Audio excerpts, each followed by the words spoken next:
Love story વિશે થોડુંક કહો. એક ડ્રામા ડિપાર્ટમેન્ટનો છોકરો અને ડાન્સ ડિપાર્ટમેન્ટની છોકરી. યસ. તો મેં જ્યાંથી સ્ટડી કમ્પ્લીટ કર્યું અમે બંને એ ઉપાસના સ્કૂલ ઓફ પરફોર્મિંગ આર્ટ્સ જે ગુજરાત યુનિવર્સિટીનું એક ડિપાર્ટમેન્ટ ત્યાં થિયેટર પછી ડાન્સ એટલે ભરતનાટ્યમ કથક અને સંગીત જુનિયર ક્લાસિકલ હવે તો સાઉન્ડ પણ શીખવાડવામાં આવે છે. તો ત્યાં ઘણા લોકો ભણતા હતા મેં માસ્ટર ડિગ્રી ત્યાંથી કરી અને મેં બેચલર કર્યું ઝેવિયર્સમાંથી ફિઝિક્સ સાથે વિથ બીએસસી એટલે બીએસસી વિથ ફિઝિક્સ. પણ માસ્ટર એટલા માટે મેં આમાં કર્યું કેમ કે બહુ ચોક્કસ સમય પછી મને એવું સમજી ગયું કે મારે જે કરવું હું જવાનો હતો એનએસડીમાં અને એફટીઆઈ બધું બહુ વિચારો હતા પણ પછી ત્યાં સુધીમાં મારું અહીંયા કામ ચાલુ નીકળી થઈ ગયો હતો એટલે પછી મેં કીધું કે હવે અહીંયા જ હું ડિગ્રી લઉં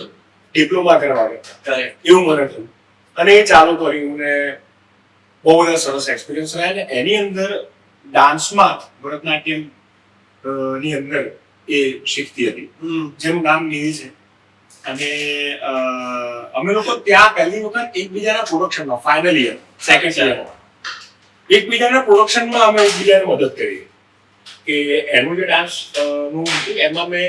સ્ક્રિપ્ટ લખવાની હતી એ મેં લખી હતી અને પ્રવક્તા તરીકે મને બોલવાનું અને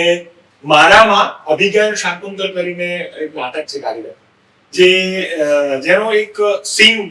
મારે કરાવવાનો હતો એમાં મેં ડાન્સ નાટક અને સંગીત બધાને ભેગા કર્યા આવું બહુ ઓછા લોકો ત્યાં કરતા હતા એટલે એની અંદર એ અભિજ્ઞાન શાકુંતલની અંદર જે ડાન્સની છોકરીઓ લીધી એમાં એને પણ લીધું અને ત્યારથી અમારું મળવાનું શરૂ થયું અને પછી લાઈન એક હતી બહુ નજીકની લાઈન એવા એટલે પછી વાત કરતા કરતા મિત્રતા ગાળ કરી અને ત્યાં સુધીમાં તો ઓછું છે અમે છેક સેકન્ડ યર માં એકબીજાનું લખતા. અચ્છા. ફર્સ્ટ યર તો એમ જ ગયું કેમ કે એવું કહેવાતું હોય કે થિયેટરના છોકરાઓથી દૂર રહેજો તો ફર્સ્ટ યર તો એમ જ ગયું અને પછી સેકન્ડ યરના ફાઇનલ પ્રોડક્શનમાં મળ્યા પછી એવું લાગ્યું કે ના બહુ પ્રોપર વ્યક્તિ સાથે મુલાકાત થઈ છે અને વાતો વધતી ગઈ જેમ જેમ વાતો કરી એમ સંબંધો વધતા ગયા અને પછી ચોક્કસ અમે પ્રપોઝ કરી. વાહ.